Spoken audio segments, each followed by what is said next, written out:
show. The NBA is back! It's back! Are the Celtics a finals lock? Is Fultz the league's biggest X factor? And will the Warriors three-peat?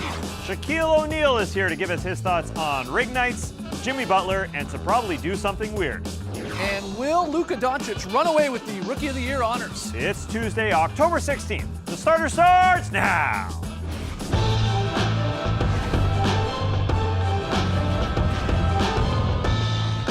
Good evening, Sweet World, and welcome to the Starters Season 6. Whether you're joining us live right now on NBA TV, watching later on YouTube, listening to the podcast, doesn't matter. We're pumped to have you. I'm Jay Skeets, and alongside me, as always, that's Tass Mellis. Happy NBA season, everybody. To his right, it's the international man of mystery, taking it to the max, Lee Ellis. Friend. Lily. And last, certainly not least, over yonder, that's the bearded one, big NBA fan, Trey Kirby.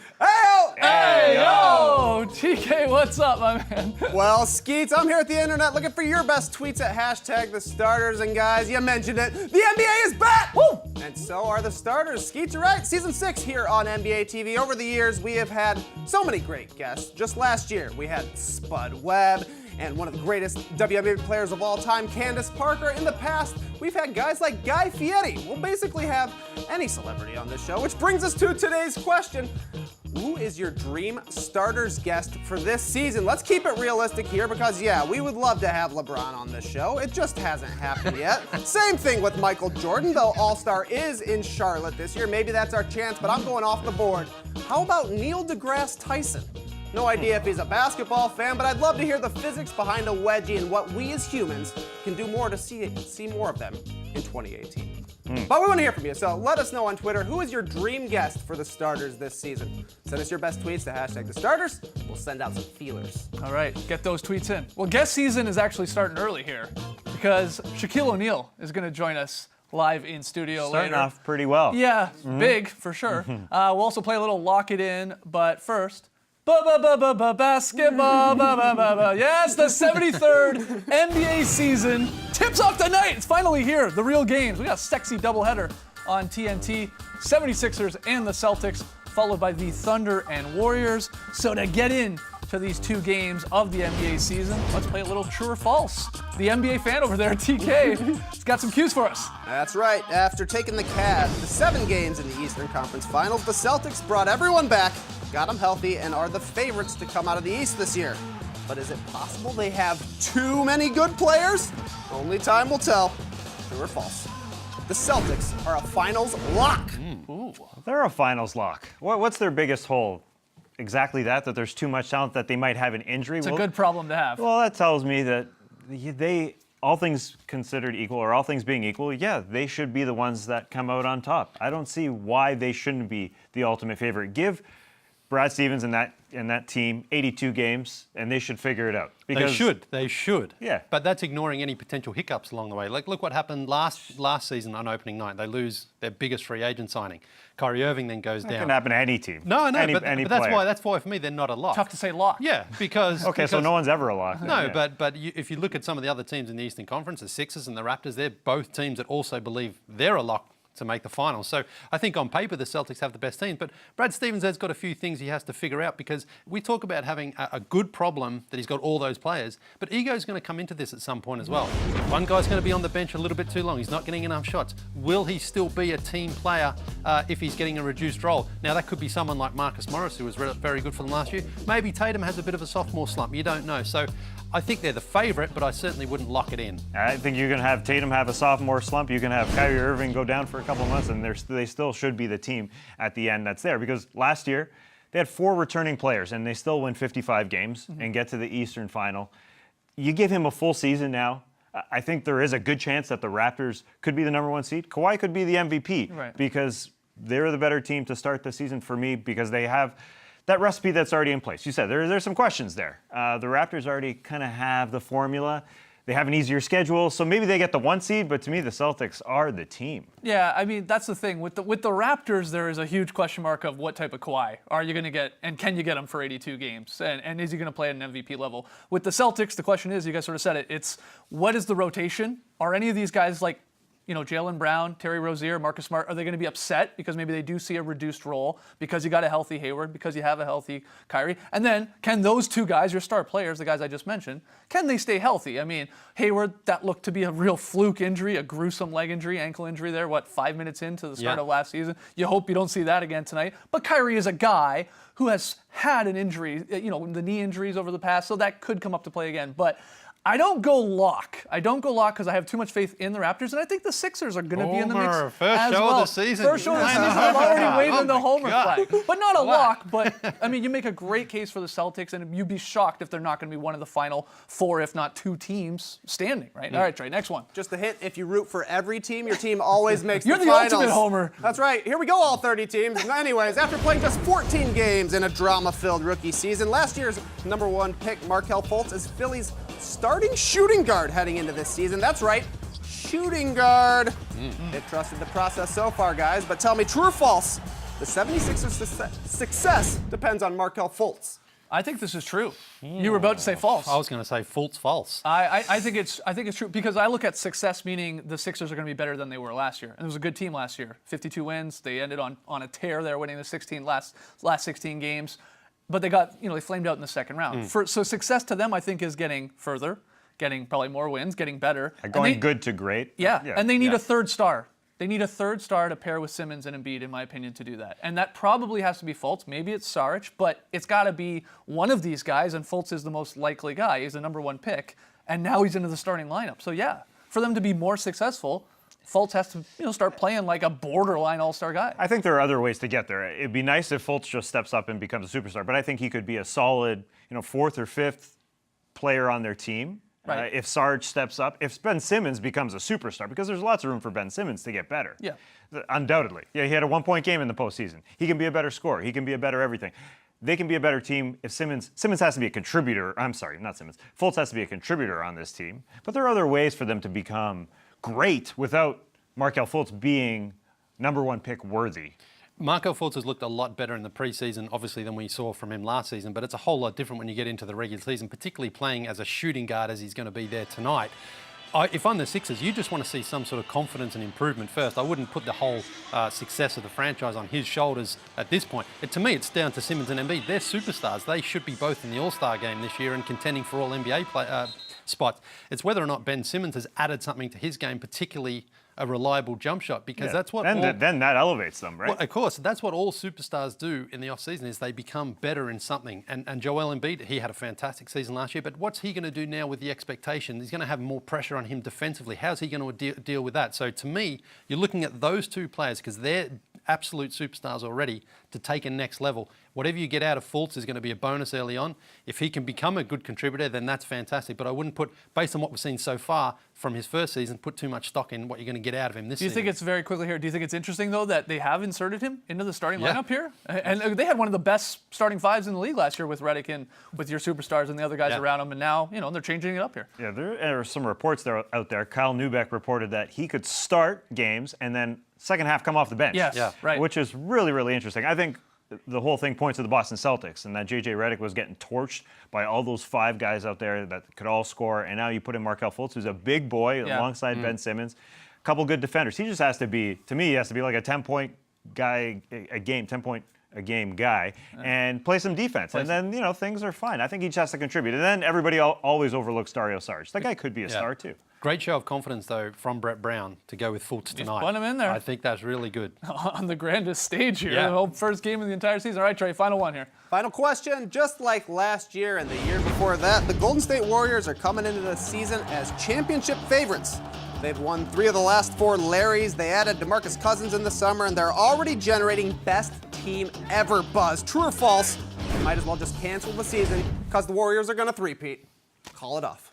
Cancel the show. Nah, come on. Why, man. we got to get paid. You're right. We got to do a show. What else are we going to talk about? Yeah. No, look, obviously the Warriors are favourites, but this is going to be a test for them because this will be, if they get their 5th year in a row, fatigue can become a part at some point. They've been very lucky with injuries over the years that they haven't had significant injury. I know Steph's been injured at times and Andrew Bogut got injured, but they've been able to withstand that. But maybe that becomes a factor as well. Maybe boredom becomes a factor. All these other teams are hungry for them. Warriors are favourites, but I don't think that you need to cancel the season and hand them the trophy. That seems a little harsh, doesn't it? Yeah, I don't think boredom is a factor with this team because now they have DeMarcus Cousins coming in. This is a new challenge for them. They're all looking around, ready to implement him, figure out how it's going to work. Unlike last year where they're all passing the ball to the same guys again. That's boredom. And to me, they come into the season a little fresher. They didn't have to go play in China this preseason. They got their legs, and they have that new challenge of DeMarcus Cousins. That's big for them, to me. I mean, that just spices up their regular season. Yeah, it's going to be sort of like 2 seasons for them. When, starting this season, then when Cousins comes at some point, it'll be like a whole other squad and trying to implement him in there. All right, let's hear from you guys. Jump on Twitter, hashtag the starters, true or false. There's the ring. I was like, why are we looking at the Power Glove? Very rad. Very rad indeed. All right, up next, the Big Diesel. Shaquille O'Neal joins us in studio to talk rings, dynasties, and ice cream. And packs.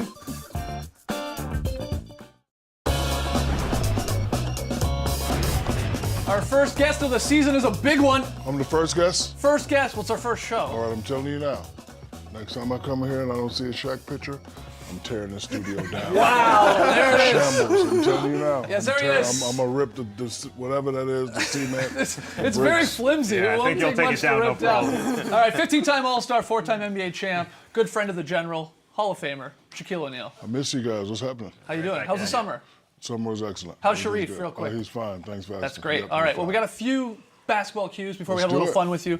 Tonight on TNT, the Warriors are celebrating last year's title by getting a little championship bling. Steph Curry is on record saying that ring night is one of the weirdest nights sort of the year. You've had some experience with this. Is he right? It's very weird because all your family's going to be there.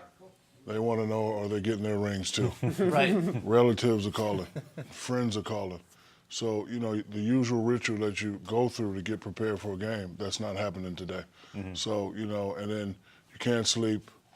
Like, you just, you got to make sure the wife is okay, the kids are okay, mom and dad's okay. There's so many distractions. And then, but you can say to yourself, it's the first game, so whatever happens, happens. I think I probably lost every ring ceremony game I ever played. No, you actually weren't that with Oh, the yeah? Lakers. I We're not checked bad? it. Okay. I mean, you had the brutal loss when you were on the Heat. Yeah, that was. It was like a 42-point I loss remember that. to I the remember that. Bulls. So, it's a very difficult day, but you always can go back and say, well, we got 81 games left. Right, so, right. We'll be fine. And then But some games in the playoffs. It's a very unusual day. How many of your family members did you get rings? Like 50. Yeah, easily 50. That's a good man. Yeah, brothers, sisters, cousins, boys. Yeah, everybody. Everybody got one. All right, well, if the Warriors go on to three-peat this season, and a lot of people, I mean, rightfully so, think they will, that'd be 4 out of 5, a dynasty. Would you then consider the Warriors the greatest team of all time? Where do you put them in sort of that list of teams like yourselves with the Lakers that three-peated? I think when we start ranking players and ranking teams, I think we should separate it to eras. Okay. Because the best of all time, you can't, it'd be, unfair. And then you can't check it out. You can't say, okay, what if the Warriors played the Celtics when they won 11? Situations like that would never happen. So I think we should probably, in this era, yes. Right. Best of all time, I'm not sure. I would have to go with that Boston Bill Russell team that won. 8 in a row, and yeah. So you like the idea of like Celtics 60s, Bulls 90s, Lakers 2000s, and then Warriors right now for sure. This era, definitely. All right, next question here. I'm fascinated to hear your take on this. Can Jimmy Butler and the Wolves coexist? Can they make this happen? Because this is a strange situation, is it not? It seems to me that he's fed up with them, and he wants out, and they're not letting him out. So he's lashing out. So hopefully they say, you know what, this guy's crazy. Let's get rid of him. He's a very intelligent individual. Just think about it. He's never been in trouble, never had something like this going on. So obviously this is probably part of his strategy. Okay, you guys ain't gonna let me out. Watch this. So again, it's probably sorry about that. He doesn't have anything. Nothing important, So to me, he's just using this as a strategy. So management gets fed up with him and says, "All right, time to go." Is he an alpha dog, Jimmy Butler? I don't know him personally, but he's a good player. And if he's dealt to the right team, just imagine him in Houston. Absolutely. Imagine him with the Lakers. Yeah. So, he's that type of player that he's definitely an impact player. I don't know if he's the go-to guy. What about it from like Towns and Wiggins' side of things here, though? I mean, Butler comes in here, he has this crazy practice, calling everybody out, from reports. Got a win with the third stringers. I mean, could that have a bad effect on Towns, who is your franchise guy, obviously being paid like one, even Wiggins as well? I think it can. You know, it definitely can cause rifts between teams, but even teams that have rifts inside the team can coexist and still win. Right. So you speak from experience. Yeah, exactly. Yeah. I do. So again, I don't know Butler personally, so I'm not going to speculate on what he's doing. But from the outside looking in, it just seems to me that this is part of his strategy because this is something that he's never done before. Yeah. One more quick one here. The Lakers. People have sort of, you know, they got LeBron James, they've got the young guys, they got some crazy vets here too. Is this a lock for the playoffs? Is this a top 3 team? Are they maybe miss? Like, everyone's got them in a different position. Where do you fall in the Lakers? Because it's still tough in the West, I see them probably 5 or 6. Okay. I went to the game the other day in Vegas. I was sitting next to Magic Johnson. They have flashes that if they could master that, what I saw in those flashes, they have a chance. But you still got to go against Golden State. Still got to go against Houston. Right.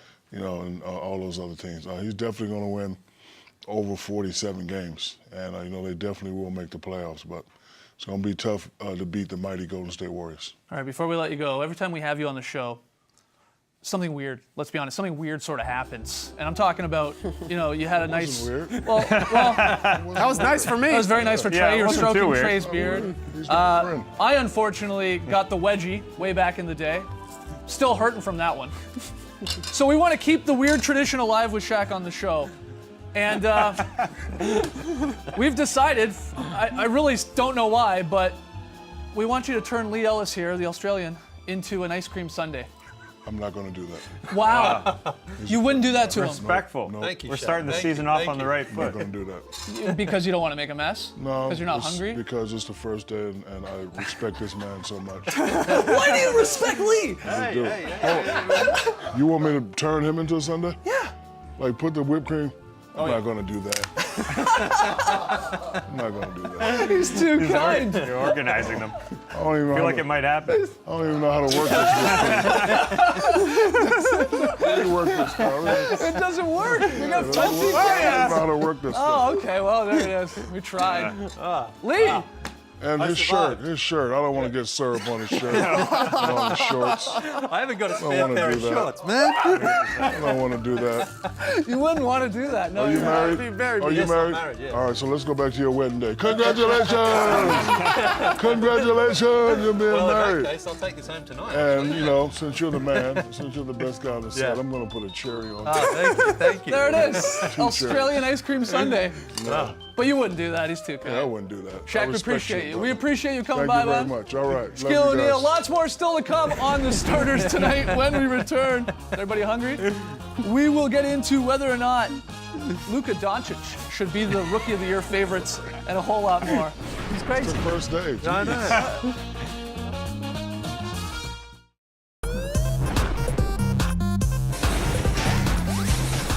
Back with the starters, time to play Lock It In. Trey's going to hit us with some NBA predictions. We're going to debate the likelihood of each one coming true, and if he's 100% convinced, he presses that red button and he locks it in. If not, it's on to the next one. That's right, Skeet's first question. Mitchell versus Simmons is one of the great Rookie of the Year races we've seen, and this year could be more of the same. The bigs are ready to bang the littles. Look like they can hang, but deep in the heart of Texas, Luka Doncic is ready to show everyone the secret of his powers. But when it comes to Doncic winning Rookie of the Year, should I? You tell him to press that big red button. Day one. Nah, I can't do it. I can't put Luka Doncic there quite yet because the odds are against him because there's only one guy in NBA history that hasn't played his college ball here in the U.S. and then gone on to win Rookie of the Year, Pau Gasol.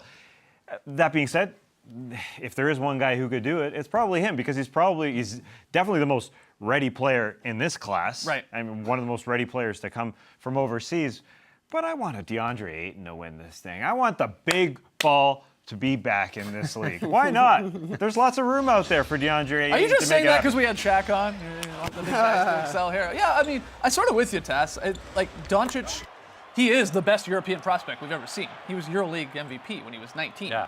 And the stats should be there, and the Mavs might be good. They might surprise people, and the highlights with him, I think, are going to be all over House of Highlights and stuff like that. But I look at the field, and I could talk myself into so many of these guys, like Ayton, like a Shai Gilgeous-Alexander, even you know Wendell Carter Jr. You know, look like Harry Giles, who didn't even play last year for the Kings. there's too many guys where you could say like, I could see that possibly happening here. So I'm not locking in Doncic, even though he is my favorite. Yeah, I think the odds are with him as with the bookies for Doncic because he is the favourite out there to win it in Vegas. Sure. But I think as well, he's got higher expectations on him than a lot of these other rookies because he's been so hyped. You know, most of the guys coming through college, it's like, well, you see him playing college and you expect them to take a few years to develop. I think with Doncic, people are expecting an immediate impact, and that will also translate to wins for the Mavericks. They're a little bit of a hard team to gauge. I'm not sure if they're a contender to make the playoffs in the West, but if he makes them a contender, then I think he certainly becomes favourite to win. Right, the bar is set high for him. Yeah. But if he leaps over it, like in the first couple of months here, then he could start running away with it. Him versus Trae Young is going to be a storyline we'll be keeping our eye on all season because they were traded for each other on draft night. So that's also be fun. All right, Trae, next one. Actually, you know what, Skeets? I think I'm going to have to Luka lock it in. Honestly, I didn't think you were going to do that. I got to be honest. You know I'm in on this Why I one. thought you were going to the next one.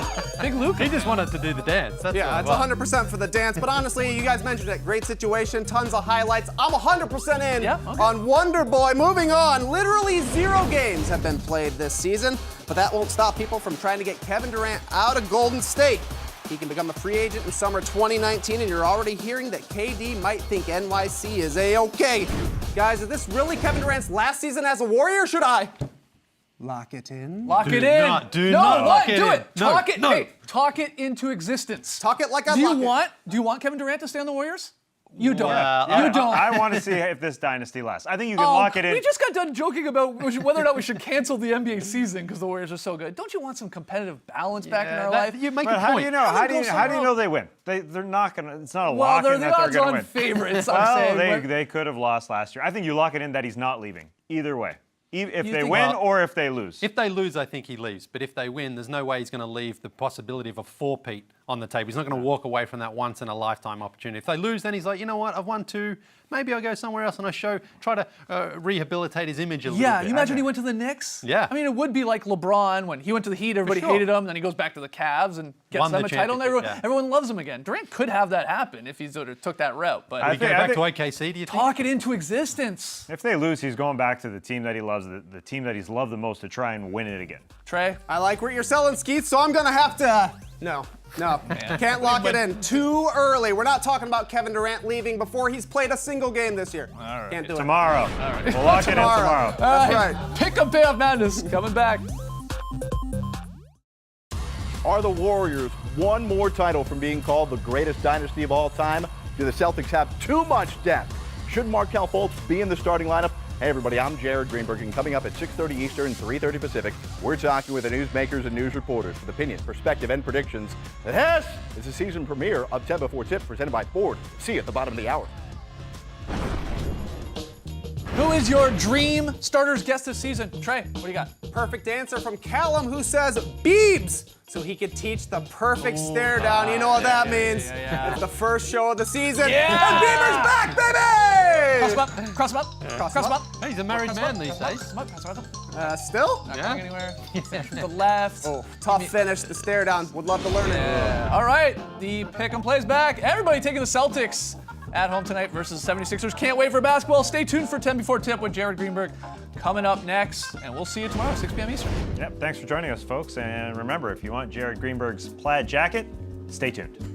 Brace the night, people.